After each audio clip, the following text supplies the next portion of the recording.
ایسی اہلیہ جو ایک قیدی کہہ رہی ہے، لیکن قیدی بھی کون سے کہ جو کشمیر کے جدوجہد کا بہادر چہرہ ہے۔ دنیا جو ڈریمز کی ہوتی ہے، آرٹ کی ہوتی ہے، اس میں کوئی بندش، کوئی قید نہیں ہوتی۔ یہ مضبوطی قدرتی ہے یا حالات نے بنا؟ کچھ چیزیں ہماری شروع سے ایک عادتیں ہوتی ہیں جو کہ والد اور والدہ بڑے انقلابی سوچ کے مالک تھے، اور پھر انہوں نے ہمیشہ ہم لوگ، ایک تو حالات بھی آپ کو اوبویسلی زندگی کے ٹھوکرے جو ہوتے ہیں۔ یاسین صاحب قید ہوئے ہیں تو وہ لمحہ کیسا تھا بطور بیوی؟ آپ نے اپنے آپ کو کیسے سمجھا؟ منگنی کے وقت بھی وہ قید میں، اس وقت بھی ان پہ ٹارچر چل رہا تھا، اور اپینڈکس ان کا کے اوپر فزیکل اور مینٹل ٹارچر بھی کیا جا رہا ہے۔ آن لائن کے اندر بھی جب وہ بات کر رہے ہوتے ہیں، جس طرح میں مائک پہ کر رہی ہوں، ان کو میوٹ کر دیا جاتا ہے تاکہ ان کی انسٹنٹ گاڈ فوربڈ ڈیتھ ہو سکتی ہے۔ پھر ان کے کڈنی کے جو ہے سٹونز ہو گئے، کیونکہ ان کی باڈی کا ہر جو حصہ ہے وہ گواہی دیتا ہے کہ انہوں نے اپنی تحریک کے لیے اپنی قوم۔ اچھا، آپ پہ ایک تنقید بھی ہوتی ہے کہ یعنی کہ آپ جذبات کو زیادہ استعمال کرتی ہیں، سفارتکاری کو کم۔ کہ میں گورنمنٹ کی ہیڈ نہیں ہوں کہ میں ڈیسیجنز لوں کہ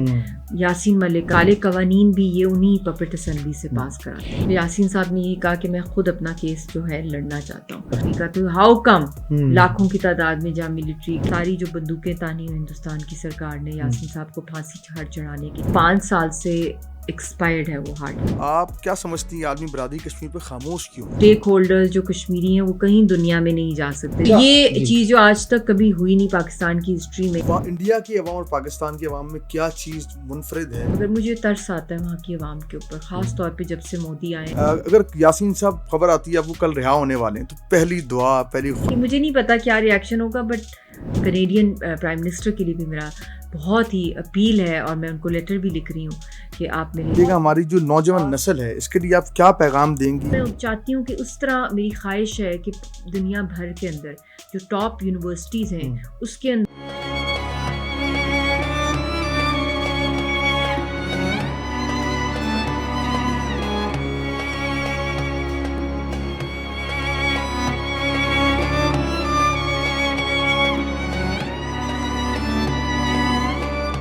بسم اللہ الرحمن الرحیم۔ السلام علیکم، میں ہوں محمد عارف طیبی اور آپ دیکھ رہے ہیں پروگرام الف سے اجالا۔ ناظرین، آپ جانتے ہیں اس پروگرام میں ہم وہ شخصیات کو دعوت دیتے ہیں پاکستان کے لیے کام کر رہے ہیں، پاکستانیت کی بات کرتے ہیں، لیکن آج کی نشست عام نہیں ہے۔ ہم آج آپ کو ملوائیں گے ایک ایسی شخصیت سے، ایک ایسی آواز سے، ایک ایسی ماں سے، اور ایک ایسی اہلیہ جو ایک قیدی کہہ رہی ہے، لیکن قیدی بھی کون سے کہ جو کشمیر کے جدوجہد کا بہادر چہرہ ہے، جو قید اپنے لیے نہیں کاٹ رہے بلکہ اپنے کشمیری بھائیوں کے لیے، ان کی آزادی کی تحریک کو، ان کے چہروں پہ خوشی لانے کے لیے وہ قید کاٹ رہے ہیں۔ حریت رہنما ملک یاسین صاحب کی اہلیہ جو آرٹسٹ بھی ہیں، ایکٹیوسٹ بھی ہیں، اور سب سے بڑھ کر یہ کہ ایک ایسی جدوجہد اپنے نام کی طرح ایک ایسے مشن کو لے کے وہ چل رہی ہیں کہ جو تمام کشمیریوں کی آواز ہیں اور کشمیریوں کے دل ان کے ساتھ دھڑکتے ہیں، وہ پاکستان ہو یا انڈیا ہو، ان کا نام بہت ممتاز ہے، اور یہ اپنے مشن کو لے کے چل رہی ہیں اور یہ اپنے کام کو لے کے جا رہی ہیں۔ آج ہمارے ساتھ آپ مہمان شخصیت ہیں، آپ کو دعوت دی ہے، مشال حسین صاحبہ ہمارے ساتھ ہیں، آپ کو خوش آمدید کہتے ہیں۔ السلام علیکم۔ جی وعلیکم السلام۔ آپ کے آنے کا بہت شکریہ۔ تھینک یو، آپ نے انوائٹ کیا۔ آغاز کرتے ہیں، مشال صاحب یہ بتائیے کہ سب سے پہلے بتائیں کہ آپ کہاں، آپ نے جو ہے وہ گروتھ کہاں پہ ہوئی، شخصیت میں کس سے متاثر ہوئی سب سے زیادہ؟ اپنی زندگی جو آپ نے اسٹارٹ کی ہے تو زیادہ دیکھنے والوں کو بتائیے گا۔ بہت سی چیزیں انسپائر کرتی ہیں انسان کو، مگر بچپن سے بہت شوق تھا آرٹ کا، پینٹنگ کا، خوبصورت لوگوں کو ڈرا کرنے کا۔ خوبصورتی بڑی ایک ویکنس تھی، اور اللہ کے نیچر کو دیکھنا، اور اکثر یا مصورو جو ہے نا کہ اللہ سب سے بڑا آرٹسٹ ہے، تو جب او لیولز میں بھی ایک تھیم دی جاتی ہے آپ کو اپنے لیے، تو میں نے اپنی طرف سے ایک چھوٹا سا ایک ٹریبیوٹ دیا اللہ تعالیٰ کو کہ the greatest artist in the world, the universe is اللہ آلمائٹی، اینڈ ان کی کریشنز کو ڈرا کرنا ایز اے ٹریبیوٹ۔ تو بس آہستہ آہستہ، کیونکہ ایک آرٹسٹ کا بھی ایک ڈریمر ٹائپ کا ایک ہوتا ہے اپنی ہی دنیا میں، اور اس دنیا جو ڈریمز کی ہوتی ہے، آرٹ کی ہوتی ہے، اس میں کوئی بندش، کوئی قید نہیں ہوتی ہے۔ تھوڑا باغی ہوتا ہے آرٹسٹ ایک روایتی لائن نہیں لیتا۔ تو آئی تھنک وہی آرٹسٹک سول تھا جو کہ شاید اللہ نے اس لیے دیا تھا تاکہ لوگوں کی سینسٹیوٹی کو ہم محسوس کر سکیں، لوگوں کی پین کو، اور اس کو اپنے آرٹسٹک فارم میں جو ہے ریپرزینٹ کر سکیں۔ کوئی بیوٹی ہے، کوئی پین ہے، کوئی ایکسپریشن ہے، اور وہ جو سائلنس کی کمیونیکیشن ہوتی ہے، یہ بہت سی چیزیں ہوتی ہیں۔ اچھا مشال صاحب یہ بتائیں کہ دیکھیں، جس طرح آپ نے ذکر کیا کہ نیچر سے بڑے متاثر ہیں، اور دیکھتے ہیں جو مصور ہوتا ہے، جو آرٹسٹ ہوتا ہے، وہ اپنے خیال کو ایک جو ہے پیج کے اوپر جو ہے نا وہ ڈھال لیتا ہے، اس کے خیالات کو ایک وہ نام دیتا ہے. لیکن یہ ایک طرف آرٹسٹ ہونا اور آرٹ کی دنیا سے سیاسی جدوجہد کا سفر کیسے شروع ہو گیا؟ یہ سیاست نہیں ہے، یہ آزادی ہے، آزادی کی اسٹرگل ہے، یہ ریولوشن ہے، اور ایک انقلابی اسپرٹ بچپن سے بھی تھی. والد اور والدہ بڑے انقلابی سوچ کے مالک تھے، اور پھر انہوں نے ہمیشہ ہم لوگوں کو فکر کی بتایا کہ سوچو، انوویٹ کرو، اور ارد گرد دیکھو ماحول کیا ہے، کیا ہو رہا ہے، لوگوں کے ساتھ ناانصافیاں. کشمیر کے لیے بچپن سے فنڈز اکٹھے کرتے تھے ہم بچے، چھوٹے چھوٹے. یہ میں اکثر اپنے انٹرویوز میں بتاتی ہوں. اور یہ کوئی شاید اللہ تعالیٰ اس وقت بچپن سے ہی ہمیں اس کشمیر کی ڈائریکٹ کالنگ کی طرف لے کے جا رہا تھا، کیونکہ اکثر ذکر ہوتا تھا کشمیر، پیلسٹائن، اور پاکستانی ساری جو ہیں کشمیریوں کے ساتھ. ہمارا پاکستان اسی طرح کا ماحول رہا ہے. بالکل ایسے ہمارے پیرنٹس نے سب نے، پھر یہاں پہ صومالیہ کے بچے آتے تھے، افغانستان کے، چچنیا کے، بوسنیا کے، تو ان سب کے ساتھ آپ کو پتہ ہی ہے پاکستان نے بہت ویلکم کرتے تھے. تو اس زمانے میں ریفیوجی کیمپس میں اکثر میری والدہ جاتی تھی، والد صاحب بھی. تو ہم نے آئی دوستیاں ہوئی ان بچوں کے ساتھ، ان کے ساتھ مطلب کہ کھیلنا کودنا. تو وہ ایک آئی تھنک ایک تعلق اس وقت سے ایک آزاد سوچ کا، ایک روایتی جو ایک پیرنٹس ہوتے ہیں کہ جی بچہ پڑھے، بچہ ایک اچھے مارکس لے اور اسپورٹس کرے ٹائمنگ. تو وہ ہمیں ذرا تھوڑا ہٹ کے پیرنٹس نے کہ گرو کرنے دیتے تھے کہ آپ کی نیچرل کیا ایبلٹیز ہیں، اور آپ be a good human soul, not just a good student. اور گڈ اسٹوڈنٹ کا میننگ گریڈز نہیں تھا، کیونکہ اکثر میرا بھائی بھی یہی کہتا تھا کہ ٹیچرس سے میں سوال کرتا ہوں تو وہ ناراض ہو جاتی ہیں ٹیچرس. تو وہ پیرنٹس کا یہ تھا کہ بار بار سوال کرنا چاہیے. جو بچہ جو دنیا میں آتا ہے، اگر وہ کیوریس ہے، اگر اس کے انکویزیٹیو ہے، اس کو سمجھ نہیں آ رہا، تو یہ اس کو اندر یہ کانفیڈنس. اس طرح کا ماحول تھا. تو پھر آہستہ آہستہ پھر آزادی کی اسٹرگل کی طرف جب لوگ آپ کی بات کو سنتے ہیں، آپ کو سنتے ہیں، تو وہ آپ کو بہت مضبوط پاتے ہیں.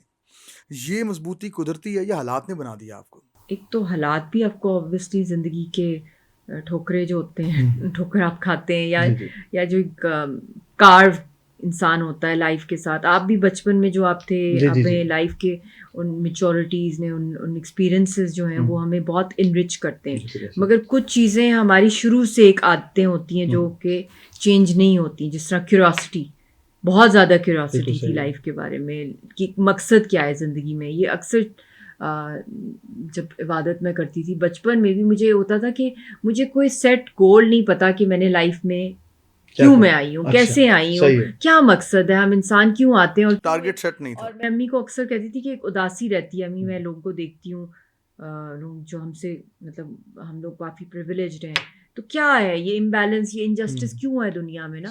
تو مجھے بہت فیل ہوتا تھا. تو امی یہی کہتی تھی کہ یہی کالنگ ہے ہر انسان کی. ہماری جو روح ہے، جسم تو ہے، روح کی طرف سے بھی جو پیغامات ہمیں آتے ہیں کہ ہم لوگ سیڈ ہو جاتے ہیں ارد گرد کی سراؤنڈنگ سے، تو اس کا مطلب یہی ہوتا ہے کہ ہم نے دوسروں کے لیے کوئی نہ کوئی ان کو ہیلپ آؤٹ کریں، یا ان کو کسی نہ کسی وے میں. تو یہی quest for in search of I think of your inner calling, کہ what is the reason, the quest of being in the world.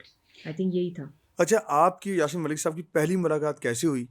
اور یہ بتائیے گا کہ آپ کو اندازہ تھا کہ زندگی میں جو ایک جدوجہد آپ کا حصہ بن جائے گی؟ وہ تو ایک ہسٹوریکل میٹنگ تھی. ان کے ساتھ ملنا ایک خواب تھا کسی بھی پاکستانی کا. اور کیونکہ بچپن سے ہی حریت اور جو ظلم ہو رہا ہے گیلانی صاحب پہ، یاسین صاحب پہ، میر وائس، عمر فاروق، ان کے والد صاحب کو، مطلب ایک لیگسی ہے لاکھوں شہادتوں کی، بچوں کی، بزرگوں کی، خواتین کی، ریپ ایز اے ویپن.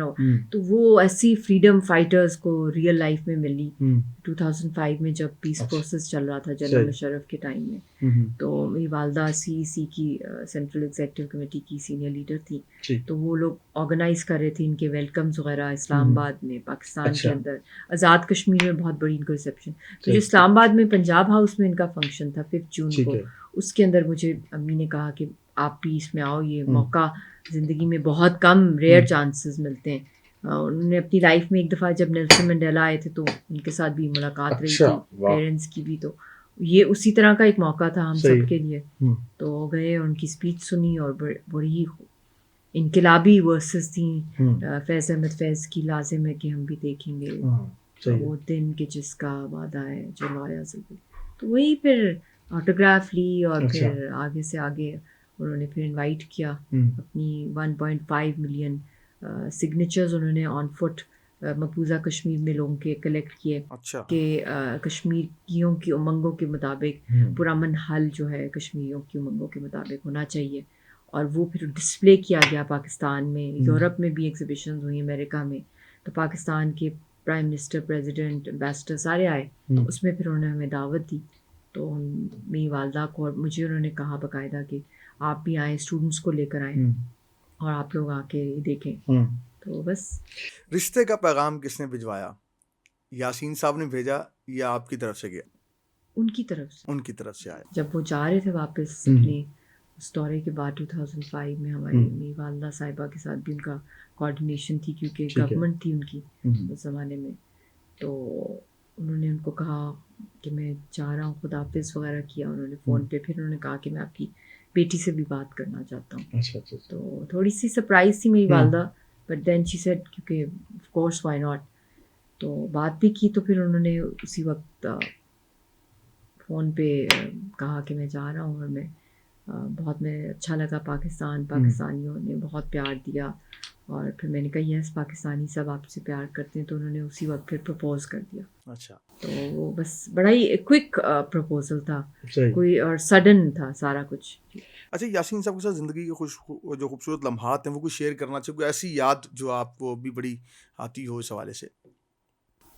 بہت سی خوبصورت یادیں ان کے ساتھ جو کانورسیشنز ہوتی تھیں, بڑی فلسافیکل, لٹریچر کے اوپر, آرٹ پہ, میوزک پہ, اور بڑی رومانٹک, اور بڑی ان سے بڑا لرننگ ایکسپیرئنس. ایک اتنا مطلب انہوں نے لائف میں اتنا کچھ from a very young age جو ان کے ساتھ جو کچھ ہوا, ایک وہ چلتی پھرتی ایک مجسمہ ہے ریزسٹنس کا اور ٹارچر کا بھی. ان کی باڈی کا ہر جو حصہ ہے وہ گواہی دیتا ہے کہ انہوں نے اپنی تحریک کے لیے, اپنی قوم کی آزادی کے لیے ہندوستان سے کتنا جو ہے 3rd ڈگری ٹارچر اور ظلم برداشت کیا. یاسین صاحب قید ہوئے ہیں تو وہ لمحہ کیسا تھا بطور بیوی؟ آپ نے اپنے آپ کو کیسے سنبھالا؟ کیونکہ کسی خاتون کے لیے بڑا مشکل ہوتا ہے یہ لمحہ جو ہے, اس حوالے سے میں دیکھنے والوں کو بتائیے. اکثر وہ قید بھی رہے ہیں, منگنی کے وقت بھی وہ قید میں تھے. اچھا. جب منگنی ہوئی ان سے, PSA لگا ہوا تھا ان پہ, پبلک سیفٹی ایکٹ, اور اس وقت بھی ان پہ ٹارچر چل رہا تھا, اور اپینڈکس ان کا پھٹ گیا. پھر ہیلی کاپٹر میں جموں سے ان کو دلی شفٹ کیا گیا. تو شروع سے ہی میں نے اکثر مطلب کہ یہ کہنا چاہیے کہ جب شادی بھی مہندی بھی لگی تھی ہاتھوں پہ, ہم لوگ وہاں واپس گئے, ویلکم ہوا, پھر اریسٹ ہو گئے. تو یہ پھر اکثر جیلوں میں ہی ملاقاتیں رہتی تھیں ان کے ساتھ. تو مگر وہ اکثر یہ کہتے تھے کہ یہ میری جو ڈریم ہے آزادی کی, اس کو کبھی بھی یہ قید نہیں کر سکتے, بے شک یہ مجھے جیلوں میں بند کریں, پریزن سیلز میں, بٹ وہ میری ڈریم, میرا سول کو یہ قید نہیں. So you just connect with my civil. تو جو اسپرچل بانڈ ہے ہم دونوں کا آپس میں, اس کو ہی مائنڈ میں رکھیں جب بھی کوئی اس طرح کے ہرڈلز آئیں. اچھا, ہم کشمیر پہ بات کرتے ہیں تو ہم سمجھتے ہیں کہ آپ کیا سمجھتی ہیں عالمی برادری کشمیر پہ خاموش کیوں ہے؟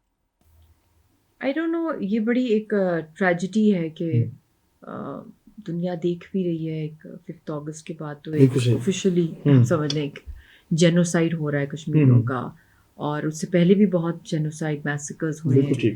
ہائیسٹ دنیا کی ملٹرائز زون ہے, آکوپیشنل فورسز ہیں انڈیا کی.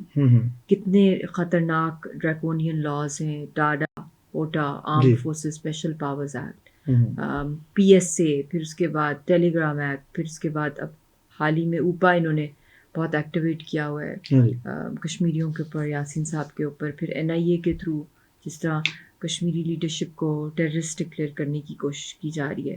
اور پھر ہم نے حال ہی میں دیکھا ہے کچھ سالوں میں کہ بھی نیوکلیئر کوڈز بھی ایکسچینج ہوئے 5 اگست سے کچھ چند مہینے پہلے, جب پلوامہ کا فالس فلیگ آپریشن ہوا, اور پھر اس کے بعد 27 فیبروری کو بھی نیوکلیئر کوڈز. اسی طرح بعد میں بھی ریسنٹلی پہلگام کا جو دہشت گردی کا انسیڈنٹ ہوا, جو جس کے بینیفیشری بھی یہ خود ہی ہیں. اور الزام کسی اور پہ ڈال دیا. نہ کوئی پروف، نہ کوئی فیکٹ فائنڈنگ مشن، نہ کوئی آبزرورز، انٹرنیشنل آبزرور 10 منٹ میں گواہی بھی کر لی اور FIR بھی کاٹ لی. حالانکہ ریزرو کا بندہ بھی انہی کا تھا، یونیفارم بھی اسی کا تھا انڈین آرمی کا، اور ویپن بھی انہی کا. تو ہاؤ کم لاکھوں کی تعداد میں جہاں ملٹری کیمرہ سیٹلائٹ مانیٹرنگ ہو رہی ہے تو وہاں پہ یہ اس طرح کا انسیڈنٹ ہو جائے. تو یہی چیزیں بس ان کی چلتی جا رہی ہیں. اچھا، ایک طرف تو بیرونی سازشیں ہیں کشمیر کے معاملات کے وجہ سے، کشمیر کے اندر سے بھی اندرونی سازشیں ہیں جو اس معاملے کو حل نہیں ہونے دے رہی. اس پہ آپ کیا کہتی ہیں؟ بالکل، وہاں جو یہ ان کے بیٹھے ہوئے پپٹس جو مین اسٹریم میں سو کال جو پپٹ الیکشنز ہوتے ہیں جس کے اندر وہ آ کے جو ہے ہندوستان کی سرکار اور ان کی آکوپیشن کو اسٹرینتھن ہی کیا انہوں نے اوور دا ڈیکیڈز. کیونکہ جب بھی وہاں 4 سے 5 سال کے بعد الیکشنز ہوتے ہیں ٹریڈیشنلی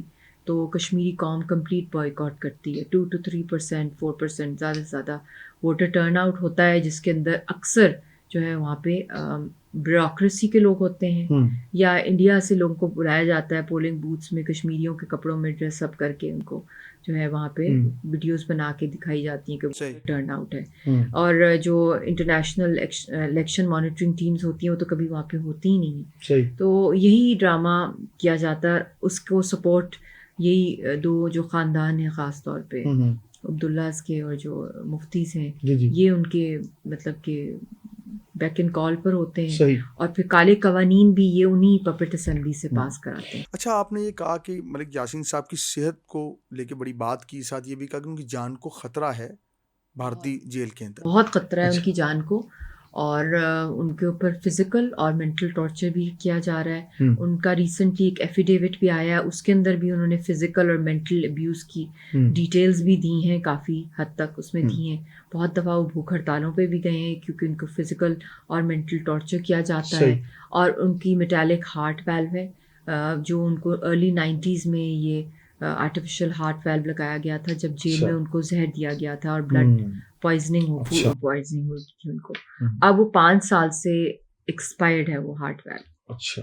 تو وہ اللہ کی طرف سے معجزاتی طور پہ وہ اس وقت فنکشن کر رہے ہیں، مگر کسی بھی وقت وہ اسٹاپ ہو سکتا ہے. تو ان کی انسٹنٹ گاڈ فاربڈ ڈیتھ ہو سکتی ہے. پھر ان کے کڈنی کے جو ہے سٹونز ہو گئے کیونکہ وہاں پہ پانی جو ہے وہ ٹھیک نہیں ہوتا، ان کو جو دیا جاتا ہے ان ہائیجینک پانی ہے جس کی وجہ سے پتھر ہو گئے ہیں. اور پھر پانی بھی بہت ناپ کے ان کو دیا جاتا ہے، وہ بھی بڑا ایک. اور پھر دوائیاں نہیں دی جاتی، سب اسٹینڈرڈ ڈسپینسری ہے وہاں پہ جس کے اندر ان کو تہاڑ جیل کے اندر بھیجا جاتا ہے. ان کو تو ارجنٹلی جو ہے ICU وارڈ میں شفٹ کیا جائے، کارڈیک وارڈ کے اندر ان کو کارڈیولوجسٹ کی ایکسپرٹیز سے ان کا علاج کرایا جائے. ان کی بہت یہ ایک ڈبل ٹرپل جو ہے اسٹریس ہے. ایک تو کیسز کی ہے، جعلی مقدموں کی، فزیکل مینٹل ٹارچر، پھر ان کی جو اس وقت ہیلتھ گراؤنڈز کی سچویشن. اچھا، ایک طرف تو مودی کا بڑا واویلا ہے کہ ہم بڑی ترقی کر رہے ہیں اور ہر چیز میں بڑے آگے ہیں، لیکن ایسا جو آپ رویہ بتا رہی ہیں تو بڑا منافقانہ ہے کہ صحت کی سہولیات بھی نہیں ہیں یاسین صاحب کو کسی حوالے سے بھی.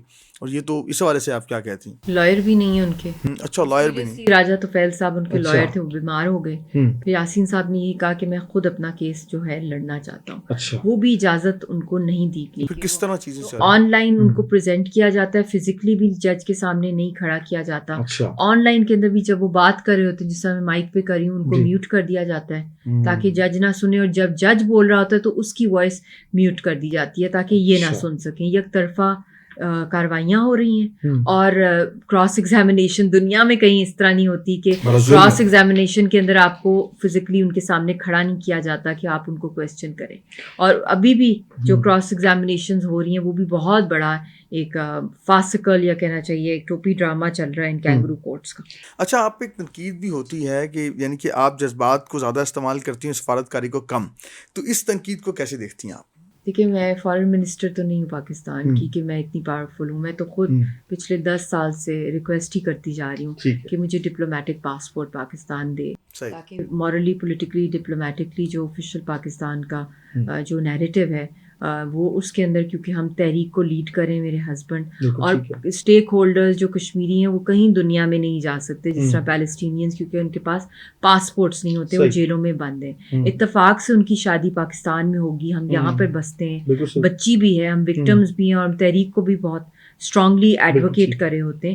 تو اور اس وقت یاسین صاحب کی جان کو بچانے کے لیے ہمیں فوراً جو ہے کنٹریز کے اندر، یورپ میں، ویسٹ کے اندر ارجنٹلی جانا ہے، اور ہمیں ویزا ایشوز ہوئے because of the strongest Indian lobby کہ وہ نہیں چاہتے کہ یاسین ملک کی فیملی فورن سوائل پہ جا کے ہندوستان کی ان فیشسٹ پالیسیز کو ایکسپوز کرے. کیونکہ دنیا کے سامنے جب بچی یا میں جائیں گے تو نیچرلی ان کی سمپتیز جو ہیں، کیونکہ ہیومن رائٹس کی جب بات آتی ہے تو یورپ ہے، ویسٹ ہے، کینیڈا ہے، امریکہ ہے، سب بہت سینسٹیو ہوتے ہیں. اور یہ ایک ایسی چیز ہے جس کے اوپر ساری دنیا جو ہے اس کے اوپر سیریس ایکشنز بھی لیتی ہے. تو ایک تو یہ ہے کہ میرے ہاتھ میں نہیں ہے ڈپلومیٹک پاسپورٹ.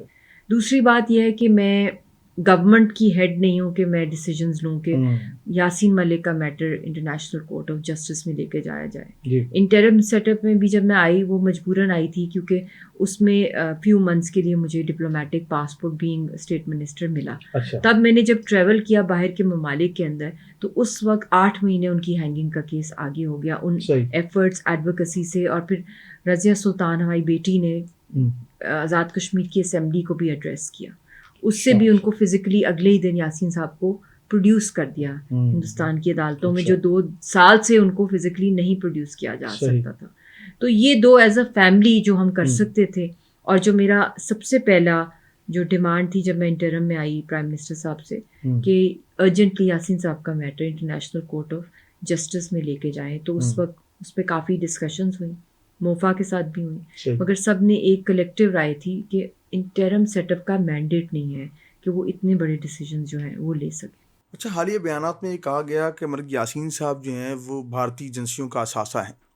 اس پر جو ہے اس الزام کی تردید آپ کیسے کرتی ہیں؟ دیکھیے، یاسین صاحب ہو، تحریک ہو، اس کو ہر لحاظ سے ڈسکریڈٹ کرنے کے لیے، بدنام کرنے کے لیے یہ اس طرح کے پروپیگینڈا سٹارٹ کرتے ہیں، کنفیوژنس کرتے ہیں. آپ کو پتہ ہے جب سے منگنی ہوئی ہے I am called ISI agent. تو یہ مجھے ISI ایجنٹ اور یاسین صاحب سپوز اگر را ایجنٹ ہیں تو ان دونوں کی شادی کیسے ہو سکتی ہے؟ ٹھیک ہے، اب 16.5 years ہو گئے. تو یہ ایجنٹ والی گیم نا یہ بہت ہی تھکی ہوئی ہے، پرانی ہو گئی ہے. نہ کشمیری کسی کے ایجنٹ ہیں، وہ حق خود ارادیت کی UN کی قراردادوں کے مطابق اپنی جنگ لڑ رہے ہیں اور انشاءاللہ تعالی ہمیں اس سے وکٹری ملے گی. تو یہ بڑی ایسی آئی واش اپنی طرف سے کنفیوز کرنے کے لیے لوگوں کے سامنے، مگر لوگ بھی جانتے ہیں پچھلے کتنے ڈیکیڈ سے یہ کیا کیا ان کی ٹوپی ڈرامے چل رہے ہیں. نگران حکومت میں آپ کا کردار بڑا مؤثر تھا، کیا سمجھتی ہیں کہ اختیارات آپ کے پاس کم تھے؟ دیکھیں، انٹرم میں اختیارات کم ہوتے ہیں، بٹ مجھے ڈپلومیٹک پاسپورٹ ملا جس کے تحت میں نے جہاں جا سکتی تھی، ویسٹ میں، یورپ میں، مسلم کنٹریز کے اندر جا کے میں نے اپنی جو رول پلے کر سکتی تھی، اسپیشلی فار کشمیر کاز. اور یاسین صاحب کا اس وقت مودی جو تھے وہ 3rd time prime minister elections کے لیے تیاریاں کر رہے تھے. تو اس وقت ان کی پلاننگ یہی تھی جس طرح ایک زمانے میں پلوامہ انہوں نے کیا، ان الیکشن میں وہ یاسین صاحب کی ہینگنگ کا چلا رہے تھے. اور کشمیر فائلز انڈیا میں انہوں نے ایک باقاعدہ فلم لانچ کی جس کے تھرو وہ پروپیگینڈا کر رہے تھے یاسین صاحب کے خلاف. تو وہ بھی الحمدللہ وہ ڈیلے ہوگی کیونکہ میں کیبنٹ میں بیٹھی ہوئی تھی یاسین صاحب کی وائف، اور پھر دنیا بھر میں شور مچانے کے لیے مجھے اپرچونیٹیز ملی. اور میں نے اس دور میں کشمیر کی پہلی دفعہ پاکستان کی ہسٹری میں کشمیر کنسلٹیٹو کمیٹی بنائی جس کے اندر ہم نے نہ صرف اس کے اندر حریت کے رہنماؤں کو لیا بلکہ انٹرنیشنل لا کے ایکسپرٹس، ہیومن رائٹس کے ایکٹیوسٹ، اور ہم نے سول سوسائٹی سے لوگوں کو لے کے ایک لانگ ٹرم 5 سال کی long term Kashmir policy draft کی. اور اس دور میں نے 256 وائس چانسلر جو تھے پاکستان کی یونیورسٹیز کے، ان کی 5 جنوری کو ہم نے جو ان کے ساتھ سیشن کیا، آن لائن سیشن HEC کے ساتھ مل کے، اور ہم لوگوں نے ساری یونیورسٹیز کے اندر اس دن کشمیر سینٹرز جو تھے اسٹیبلش کیے.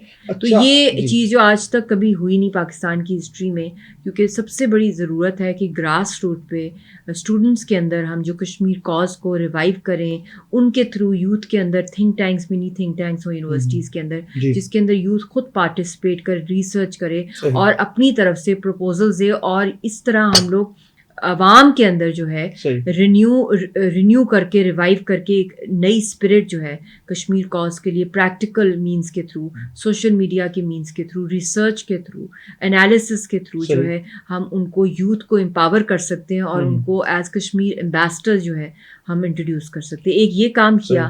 پھر اس کے ساتھ 100 ڈے پلان کے اندر جو ہے ویمن امپاورمنٹ کے حوالے سے دختر پلان لانچ کیا گیا. پھر اس کے ساتھ پیلسٹائن کی پاکستان کی ہسٹری کے اندر پہلی دفعہ پی ایم سیکریٹریٹ کے اندر پیلسٹائن کنسلٹیٹیو کمیٹی میں نے بنائی. اس کے اندر ساؤتھ افریقہ کے ہائی کمشنر کو جو پیلسٹائن کا ایشو ICJ کے اندر اس زمانے میں لے کے گئے, ان کو ہم نے بلایا اور ان کے ساتھ مل کے ہم نے ایک جوائنٹ اسٹریٹجی بنائی کس طرح ہم آگے لے کے چل سکتے ہیں.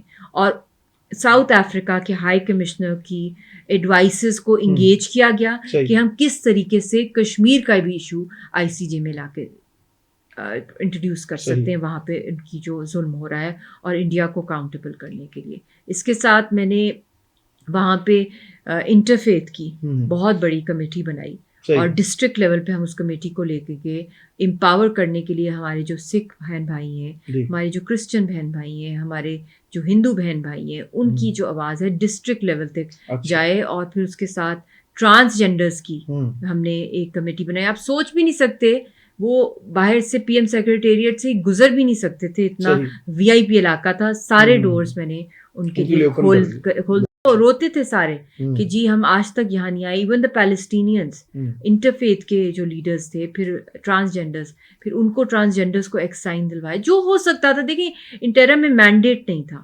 پھر میں نے جیلوں کا سب سے پہلے دورہ کیا. سارے پاکستان میں جو مین جیلیں ہیں خواتین سے میں ملی, کیونکہ کشمیر سب سے بڑا جیل خانہ ہے. تو ہم خود پریزنز میں ہی آنکھیں کھلی ہیں اسٹرگل میں, اور جو ہمارے ساتھ ظلم ہوتا ہے ہم کبھی بھی نہیں چاہیں گے کہ کسی دنیا کے پریزن میں ایسا نہ ہو. کوٹ لکھپت نہیں سوری اڈیالہ جیل بھی گئی, پھر لاہور سے کوٹ لکھپت جیل, وہاں پہ بھی میں نے گئی فیمیل پرزنرز کے ساتھ. پھر اس کے بعد آزاد کشمیر کے پرزنس کا دورہ کیا. وہاں پہ جو ان کی ضروریات تھیں, جو کمیاں تھیں, ان کی بیڈنگز, ان کی جو بیسک چیزیں تھیں وہ ان کو پرووائڈ کیں. پھر اس کے بعد جو کورسز انٹروڈیوس کرائے, بیوٹی کورسز. پھر وہاں پہ ان کو جو انکیوبیشن سینٹرز کے طور پہ جو وہاں پہ ان کی جو ڈے کیئر سینٹرز تھے کوٹ لکھپت جیل میں, وہ اڈیالہ کے اندر. پھر ایجوکیشنل فیسلٹیز, پھر فون بوتھس کی کچھ وائرنگس کی. آپ کی اتنی مصروفیات ہیں, مطلب کہ یہ وہ چیزیں تھیں جس میں ایک پولیٹیکل پارٹی PTI کی بھی خواتین سے میں جا کے میں ملی.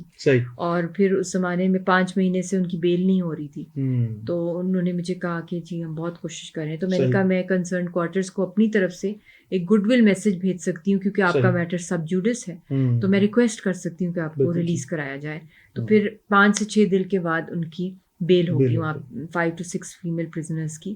اس طرح مطلب کہ جو اپنی کیپیسٹی میں, ایک تو انٹرم کا تھا, بٹ کیونکہ کشمیر کاز کو الحمدللہ اسٹیٹ بھی بہت رسپیکٹ کرتی ہے ہر واک آف لائف, تو جہاں جہاں میں گڈ ورڈ پٹ ان کر سکتی ہوں فار اور for human rights and for dignity. ماشاءاللہ. یہ بتائیں کہ اتنی بزی لائف ہے آپ کی, اتنا آپ کی جدوجہد ہے, دیکھتے ہیں کہ بطور ماں جو ہے بیٹی کو کس طرح ٹائم دیتی ہیں؟ بیٹی کو اکثر تو مطلب کہ میری والدہ نے ہی سارا اور بچی کو جو ہے ناصر رضیہ سلطان کو پالا, بلکہ اس کو گروم بھی سارا انہوں نے ہی کیا ہے, اور کبھی مجھے وہ والی ٹینشن نہیں ہوئی. اور ہر لمحہ میرا بھی ایز اے بیبی خیال رکھا ہے امی نے. اب ان کی شہادت کے بعد وہ بہت بڑا ویکیوم آیا ہے میرے لیے, میری بہن کے لیے, بھائی کے لیے اور بیٹی کے لیے. تو وہ کوپ اپ ہم سارے مل کر ہی کر رہے ہیں, بٹ میں امی جتنی تو اسٹرانگ نروس کی مجھے نہیں لگتا ابھی ہوں. کوشش کر رہی ہوں تو کہ میں مینیج کر سکوں. اچھا یہ بتائیں, آپ نے دونوں ملک دیکھے ہیں اور دونوں وہاں کی عوام دیکھی ہے, وہاں انڈیا کی عوام اور پاکستان کی عوام میں کیا چیز منفرد ہے, دیکھنے والوں کو بتائیے. دیکھیے انڈیا میں بہت سے لوگوں کو ملی ہوں, اور بہت سے لوگوں نے بڑا مطلب کہ عوام انوسنٹ, کیونکہ وہاں کا میڈیا اگر آپ دیکھیں نا تو یقین کریں سوائے ان کو پاکستان دشمنی کے علاوہ کوئی بات ہی نہیں آتی. گودی میڈیا ہے ان کا, انڈین اسٹیٹ کا جو اس وقت میڈیا چل رہا ہے, نفرت پہ ہی ان کو ووٹ ملتے ہیں, پاکستان سے شدید نفرت پہ. مگر مجھے ترس آتا ہے وہاں کی عوام کے اوپر, خاص طور پہ جب سے مودی آئے ہیں, کہ جس طریقے سے وہاں کی مائنورٹیز پہ ظلم کیا جا رہا ہے. آپ دیکھیں بہت زیادہ یونیفارم سول کوڈ کو دیکھ لیں, کنسنٹریشن کیمپس میں لوگوں کو شفٹ کیا جا رہا ہے. پھر اس کے بعد اینٹی مائنورٹی بلز ہیں, فورسڈ کنورژنس کرسچنس کی, دلتس کے ساتھ جو کچھ کیا جاتا ہے, ان کی پراپرٹیز, ان کے گھروں کو جلا, مسلمانوں کی مسجد بہت زیادہ. ہاں جی, بابری مسجد والا معاملہ، مسجد کا معاملہ آپ دیکھ لیں، تو یہ انتہا ہو گئی ہے. فارمرز موومنٹ آئی سکھوں کی، اور پھر وہاں آلریڈی اتنی موومنٹس چل رہی ہیں. پھر اور شکست تو مانتے ہی نہیں ہے نا، وہ دیکھیں نا ابھی بھی رافیل تیار ہے لیکن وہ ماننے کو تیار نہیں ہے. بس یہی تو میں بات کر رہی ہوں کہ ایک مینٹل پیشنٹ کے ہاتھ میں انڈیا کے نیوکلیئر کمانڈ ہے، اور ان کا میڈیا بھی سائیکولوجیکل ایک کیس بنا ہوا ہے. ان کے واقعی ان کا علاج ہونا چاہیے، ان کو سائیکائٹرک وارڈز میں شفٹ کرنا چاہیے، ان کی کوئی دوائی دیں ان کو. یہ ہائپر انگزائٹی اٹیکس کی ہوتے ہیں ان کو، جس میں یہ پورے کے پورے نہ صرف اپنے ملک کو تباہ کر رہے ہیں، کشمیریوں کی نسل کشی کر رہے ہیں، بلکہ پورے خطے کے اندر اکھنڈ بھارت کا جو دہشت گردی کا نیٹ ورک کو اسٹیٹ پیٹرنیج کری ہے. تو there needs to be a stop. تو ان کی مینٹل ہیلتھ کے اوپر مجھے بہت بڑا کویشچن مارک ہے کہ how can this entire region be safeguarded جو کچھ یہ کر رہے ہیں. انشاءاللہ وقت دور نہیں، یاسین صاحب جب رہا ہو جائیں گے انشاءاللہ ہماری بھی دعا ہے. اگر یاسین صاحب خبر آتی ہے اب وہ کل رہا ہونے والے ہیں، تو پہلی دعا، پہلی خواہش، پہلا قدم کیا ہوگا آپ کا؟ بہت سی خواہشیں، بہت سی باتیں ہیں، بٹ مجھے لگتا ہے کہ کبھی کبھی انسان کو، مطلب آپ دیکھیں نا جیسے کہ 11 ایئرز ہو گئے ہم نہیں ملے، طویل عرصہ. تو بچی گود میں تھی، اب بڑی ساری مجھ سے بھی لمبی ہوگی.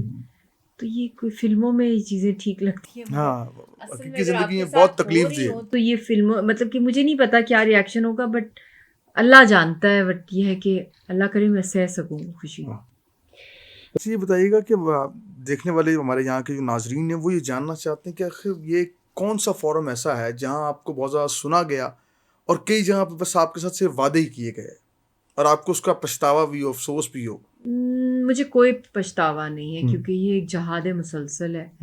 ہم نے دشمن کو بھی اپروچ کرنا ہے، ہم نے اپنے پیاروں کو بھی کرنا ہے، ہم نے ان لوگوں کو بھی اپروچ کرنا ہے جن کو ہم نے کبھی نہیں کیا. کیونکہ کشمیر ایک انٹرنیشنل ڈسپیوٹ ہے، اور انٹرنیشنل اسٹیبلشمنٹ، یونائٹڈ نیشن جو ہیں وہ اس کی پارٹی ہیں. یہ انڈیا، پاکستان، انٹرنیشنل ورلڈ اور کشمیر بینگ پرنسپل پارٹی، یہ 4 پارٹیز ہیں یو این کی قراردادوں میں، اور یہ اس پہ کوئی ٹائم بار نہیں ہے. اور میں آپ کو یہ سمجھتی ہوں کہ اس وقت جس طریقے سے کینیڈا کے اندر ہیومن رائٹس کے اوپر جس سینسٹیوٹی کے ساتھ کام کیا جا رہا ہے، اور جس طرح ان کو سیریسلی لیا جاتا ہے، اور پوری دنیا سے جو اسائلم سیکرز ہوتے ہیں ان کو وہ ریفیوج دیتے ہیں، ان کی آواز بنتے ہیں، جو سکھوں کے ساتھ کیا جا رہا ہے، جو ایچ ایس ایس اور آر ایس ایس کا ٹیرر نیٹ ورک ہے یورپ کے اندر، لیسٹر کے اندر بھی جو کچھ ہوا، آپ نے امریکہ میں بھی دیکھا، کینیڈا میں دیکھا، آسٹریلیا میں، قطر کے اندر، عرب ورلڈ میں، پاکستان میں جو پراکسیز اور ٹیرر فنڈنگ کے تھرو وہ جو ٹیرر اٹیکس کر رہے ہیں، ٹارگٹ کلنگ کشمیریوں کی جا رہی ہے، ڈائریکٹ بھی اور انڈائریکٹلی بھی. تو یہ سارا جو ریکٹ بڑھتا جا رہا ہے، تو they need to be charged under فیٹر. اس کی اوپر، ان کے اوپر ڈیفینس اور اکنامک سینکشنز لگائی جائیں، اور خطے کو یہ نیوکلیئر کی طرف لے کے جا رہے ہیں. اور world powers, we are grateful to China, we are grateful to America, کہ دونوں جو ورلڈ پاورز ہیں they are seriously they want کہ بھی کشمیر کا مسئلہ حل ہو. تو ان کو بھی میری طرف سے اپیل ہے کہ اگر آپ حل کرنا چاہتے ہیں، خطے میں امن لانا چاہتے ہیں، تو اس کی جو چابی ہے وہ ہماری حریت قیادت کے پاس ہے.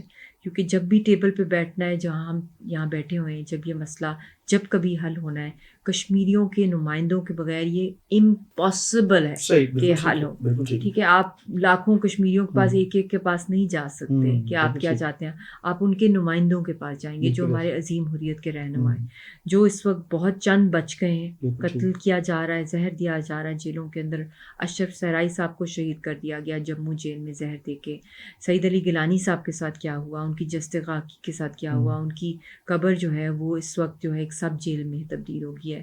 مین لیڈرز میں سے جتنے بھی رہ گئے، چاہے ڈاکٹر فختو ہیں، سرت عالم صاحب ہیں، آسیہ اندرابی صاحبہ ہیں، شبیر شاہ صاحب ہیں، اور خاص طور پہ ساری جو بندوقیں تانی ہوئی ہندوستان کی سرکار نے یاسین صاحب کو پھانسی چڑھانے کے لیے. تو اگر یہ نہیں بچے تو پھر امپاسبل ہے کسی بھی قسم کا جو سیز فائر چل رہا ہے کہ یہ لاسٹ کرے. اور پھر تو تباہی ہے، اور مسلح جدوجہد ہی شروع ہوگی. کیونکہ اگر ہماری سیاسی قیادت کو اس طرح ایلیمنیٹ کر دیا گیا. اس لیے میں گلوبل پاور سے، پرماننٹ 5 کنٹریز سے یہی اپیل کرتی ہوں، مسلم امہ سے اپیل کرتی ہوں کینیڈا سے یورپ سے اپیل کرتی ہوں کہ پلیز آپ ایک گلوبل کیمپین، اور پریزیڈنٹ ٹرمپ سے اپیل کرتی ہوں. میں نے ان کو لیٹر بھی لکھا ہے. اچھا، میرے کینیڈین وزیر اعظم کو بھی پیغام دینا چاہتی ہیں؟ کینیڈین پرائم منسٹر کے لیے بھی میرا بہت ہی اپیل ہے، اور میں ان کو لیٹر بھی لکھ رہی ہوں کہ آپ میرے ہسبینڈ کی جان بچائیں. آپ ہیومینٹی کی بات کرتے ہیں، ہیومن رائٹس کی، اور آپ کے اپنے ملک میں آپ خود وکٹم ہیں انڈین اسٹیٹ اسپانسرڈ ٹیررزم جو HSS اور جو سکھوں کے ساتھ ہو وہاں پہ، سکھوں کے ساتھ جو کچھ ہو رہا ہے، ہماری سمپتیز میں ہے، اور ہم امید کرتے ہیں کہ اس طرح آپ ہیومینٹی کے لیے، پیس کے لیے جو ہے کشمیریوں کا بھی ساتھ دیں. یہ نہ صرف ساؤتھ ایشیا کے پیس کے ساتھ کنیکٹڈ ہے بلکہ پورے گلوبل پیس کے ساتھ، کیونکہ یہ ایک نیوکلیئر فلیش پوائنٹ ہے. اور ہماری جو لیڈرشپ ہے، میرے ہسبینڈ کو ہینگ کیا جا رہا ہے، ان کی جان بچانے کے لیے ان کی بہت کروشل ہینگنگ ہیئرنگ آ رہی ہے 28 جنوری کو. اس سے پہلے میں چاہتی ہوں کہ ان کے لیے ایک اسٹرانگ گلوبل کیمپین جو ہے وہ اسٹارٹ کی جائے گلوبل پاورز کی طرف سے ان کو بچانے کے لیے. اچھا بتائیں کہ پاکستان میں آپ کو آفر ہو جائے الیکشن لڑنے کی تو کس پارٹی کی طرف سے الیکشن لڑنا چاہیں گے؟ دیکھیں، ہم ریولیوشنری پالیٹکس میں وچ از وے ابو مین اسٹریم پالیٹکس. مین اسٹریم پالیٹکس بہت نیرو اپروچ ہوتی ہے اس لحاظ سے، کیونکہ فادر آف نیشن کا اسٹیٹس ہے قائد اعظم محمد علی جناح کا، علامہ اقبال کا، یاسین ملک صاحب کا، شہید گیلانی صاحب کا، شہید مقبول بٹ کا. تو جب آنکھ ہی اس طرح کی آئیڈیالوجی میں جن کی کھلی ہو، یا جن کی لائف میں ایسے لوگوں کے ساتھ انٹریکشن ہو، اور بچپن سے میں نے قائد اعظم کو ہی آئیڈیلائز کیا، تو میرے لیے پاور میں آنا بہت چھوٹا گول ہے. ہاں، power can be utilize to internationalize Kashmir issue اور کشمیریوں کو آزادی دلوانے کے لیے، مگر جو میری اپنی ریولیوشنری جو اسپرٹ ہے اور نیچر اور اسٹرگل ہے وہ ریولیوشنری پالیٹکس کی ہے. تو اگر ریولیوشنری پالیٹکس میں کوئی بھی رول آتا ہے انٹرنیشنلی ہم لوگوں کا، تو ہم تو دن رات وہی رول پلے کر رہے ہیں. تو آئی تھنک خالی ووٹ مانگنا اور ووٹ، میں سمجھتی ہوں ووٹ لے کے آپ کا آنا، پاور میں آنا، یہ بھی امپورٹنٹ ہے، ڈیموکریسی ہے، مگر ہماری اسٹرگل اپر لیول کی ہے، وے ابو ہے، اور اس کا ٹائم لائن بھی کوئی نہیں ہوتا کہ 5 سال بعد الیکشن ہوں گے تو آپ پرائم منسٹر. یہ بہت چھوٹے گولز ہیں، یہ تو ہمارے goals larger than our lives ہیں کہ کشمیریوں کو آزادی ملے. اچھا بتائیں، آپ خاتون ہیں، کھانے پینے کا کتنا شغف ہے، اور مرگ یاسین صاحب کو کیا پہلی بار آپ نے بنا کے دیا شادی کے بعد کہ وہ آپ سمجھیں کہ بہترین آپ کیا بنا لیتے؟ کتنا کا شغف ہے کچن سے آپ کو؟ کبھی کچن کا منہ دیکھا ہی نہیں ہو، یہ بھی ہوتا ہے. نہیں گئی رہی ہوں کچن میں، برتن بھی دھوتی ہوں، ایسی بات نہیں ہے. پکانے کا کتنا شغف ہے؟ بھنڈیاں بھی بنائی ہوئی، اس طرح کی چھوٹی ایزی ڈشز کی ہوئی ہیں، بیکنگ بھی کی ہوئی ہے، آملیٹس بھی بنا لیتی ہوں. بٹ یہ ہے کہ مطلب یاسین صاحب کو ان کے لیے میں نے پراٹھا فرائی کیا تھا، وہ بھی فروزن والے جو تھے. رمضان تھا جب ہماری شادی ہوئی، تو رمضان چل رہا تھا، تو سحری کے ٹائم، تو انہوں نے سب کو فون پہ کہا کہ جی میری وائف نے پراٹھے بنائے. یہ تو وہ ان کو پتا تھا فروزن ہے، ان کو بس یہ ہوتا ہے کہ بس کچن میں زیادہ نہیں جانا، ٹائم کم ہوتا ہے، تو آپ نے بس میرے ساتھ تیار ہونا ہے، ہاتھ نہ خراب ہو جائیں. اور بڑا ان کو بیوٹی کا بہت ہے، بیوٹی کانشیس بہت زیادہ ہے، اور ان کا بس یہی کھائے، کیونکہ دیکھیں ان کی زندگی سارا وقت جیلوں میں گزری ہے. ان کے لیے خود یہ خواب تھا کہ ان کی کبھی شادی ہو جائے یا اولاد ہو جائے. کبھی وہ مارکیٹ شاپنگ کے لیے نہیں کبھی گئے. آپ سوچیں، یہ شادی کے بعد جب وہ گئے تو ان کے لیے بہت یہ ایک بڑی چیز تھی کہ میں کبھی شاپنگ بھی کر سکتا ہوں. مطلب ان کی لائف کی گولز میں اتنے وہ پہلی بار آپ کے شاپنگ تو وہ پھر مقبوضہ کشمیر میں 1-2 شاپس میں گئے، تو وہاں ساری مارکیٹ میں لوگ نکل آئے. تو انہوں نے کہا یاسین صاحب، انہوں نے آج تک پرفیوم نہیں لگایا. آپ سوچیں، پرفیوم نہیں لگایا، زبردستی میں نے پرفیوم خریدا. تو مطلب کہ وہ ان کا بس یہ ہوتا تھا کہ 1 منٹ بھی ضائع نہ ہو، کچن میں بھی نہ جائے میری وائف، بس میرے ساتھ تیار ہو کے، بس وہ وہاں کے پارکس میں میرے ساتھ جائیں، شہیدوں کے مزاروں پہ جائیں، خانقاہوں پہ جائیں. بہت ایک اسپرچل ہنی مون تھا ہمارا. ہم وہاں ساری جو روحانی درگاہیں ہیں، حضرت بل پہ، بابا رشی پہ، بہت سی درباروں پہ ہم لوگ گئے. پھر نظام الدین اولیاء بھی ہم لوگ گئے، پھر اجمیر شریف ہم گئے. تو اسی طرح پاکستان میں بھی جب وہ آئے ہیں تو دربار شریف پہ، حاضری بری سرکار پہ، گولڈرا شریف، مطلب کہ داتا دربار، اور پھر آزاد کشمیر میں بھی سہیلی سرکار، پھر پیر چناسی. تو یہ ایک روحانی ان کی ایک پرسنالٹی کی بڑی خوبصورت جو چیزیں ہیں. پھر میوزک کا بڑا شوق ہے، تو بس چھوٹا موٹا ان کے لیے کچھ فرائی کر دینا، وہ آپ یقین کریں ان کے لیے وہ. آپ خود کھانے کی کتنی شوقین ہیں؟ خود انڈین کھانے پسند ہیں کہ پاکستانی؟ آئی تھنک ہمارے جو مسالے ہیں بڑے مزے کے ہیں، اچھا ایسٹرن جو ہیں ہمارے، جی مگر جو کشمیری کوزین ہے وہ بہت ہی ان کے مسالے جو ہیں وہ کافی ہٹ کر ہیں. اچھا ان کی وازوان جو ہے، ڈشز جو ہیں، تبک ماز، ان کا گشتابہ، ان کے کباب، ان کے ان کی رستہ، ساری ڈشز ہی الگ ہیں. ان کی کشمیری پنڈتوں کی میں نے بڑی دعوتیں صحیح. انہوں نے بھی ہماری کی، ولیمے ریسیپشن جو کشمیری پنڈت ہیں ہوں. تو ان کے بھی ویجیٹیرین ہوتے ہیں وہ. تو ویجیٹیرین کشمیری ڈشز جس میں دم آلو was one of my favourites. پھر ان کی اخروٹ کی چٹنی ایک ہوتی ہے کشمیریوں کی، مطلب کہ کشمیری چائے، پھر کاوے ان کے اور قسموں کے. آئی جسٹ اچھا جاتے تھے پیغام دیجیے گا ہماری جو نوجوان نسل ہے اس کے لیے آپ کیا پیغام دیں گی کہ وہ اپنا راستہ سمت جو ہے وہ کیا تعین کرے کہ کشمیریوں کے ساتھ جو ہے ان کی آواز مل سکے؟ دیکھیں، یاسر عرفات کی ایک بہت بڑی پازیٹیو بات تھی کہ انہوں نے 60s میں اور 70s کے اندر پوری دنیا کی جو ٹاپ یونیورسٹیز تھی وہاں پہ انہوں نے پیلسٹینین سوسائٹیز اسٹیبلش کی، ناٹ جسٹ پیلسٹائن کے اندر. اس کا یہ فائدہ ہو کہ آج تک جب آپ دنیا میں دیکھتے ہیں کہ وہاں سے جو اسٹوڈنٹس پڑھے، پھر اگلے اسٹوڈنٹس وہاں پر آئے، بہت سے وہ پروفیسرز بن گئے، انٹلیکچوئلز بن گئے. پھر اگلے جو اسٹوڈنٹس آئے ان میں وہ پیلسٹائن کے حوالے سے وہ منی تھنک ٹینکس کے طور پہ انہوں نے کام کیا. تو جب بھی پیلسٹائن کی کال آتی ہے تو پوری دنیا میں ایک ایسی موومنٹ اتنی کوئکلی جو ہے وہ چل پڑتی ہے. تو یہی میرا گول ہے کہ میں نے جس طرح جب میں انٹرم میں آئی تو میں نے کشمیر سوسائٹیز اسٹیبلش کی 5 جنوری کو. شارٹ ٹینور تھا میرا HEC کے تھرو. تو میں چاہتی ہوں کہ اس طرح میری خواہش ہے کہ دنیا بھر کے اندر جو ٹاپ یونیورسٹیز ہیں اس کے اندر ہم کشمیر سوسائٹیز اسٹیبلش کریں پیلسٹینین جو ہے ماڈل کے تھرو.